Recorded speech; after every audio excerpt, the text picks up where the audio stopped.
Corporations are always looking for the most efficient way to make the most money possible. We can see this evident in mass production of cars and then labor outsourcing to foreign countries. Corporations have adopted the idea in agriculture, and it has been around for a while. It's not something new.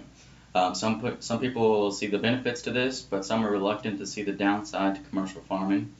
The big corporations are using concentrated animal feeding operations, CAFOs for short, to increase their profit. They can pack large amount of animals in a small space, raise them all to maturity at once, and then process them all at once as well. CAFOs are used across the board in animal production. They're used with horses, cattle, fish, goats, alligators, and a lot of local family farmers are struggling to compete with these corporations, so they're being forced to turn their farms into CAFOs.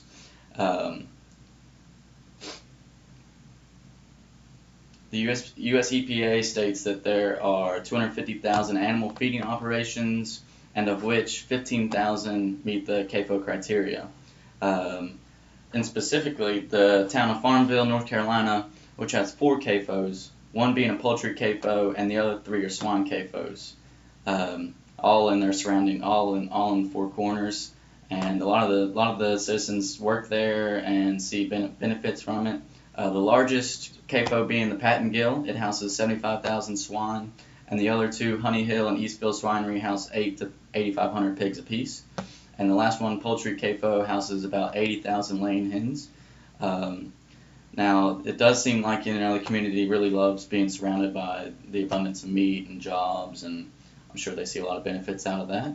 However, recently the Eastville Swinery has requested to expand their CAFO by 5,000 hogs. The town is on a split decision. One side argues that the expansion would be great because there would be an increase of revenue from taxes, and also it would lead to more jobs, so that would always be a good thing. And then there would also be a trickle-down effect on the neighboring, like the other counties. Actually, one county in specific has a meatpacking facility that would see a great benefit from that. However, the opposition states that there are economic gains, but it doesn't outweigh the risk when you compare it to the environmental contamination that these CAFOs are coming with.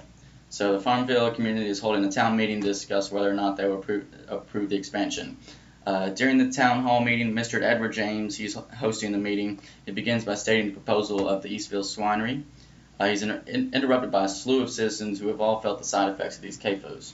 One states that her 2-year son can't even go outside without having an asthma attack, and then when they spray the fields, she doesn't even bother to go outside.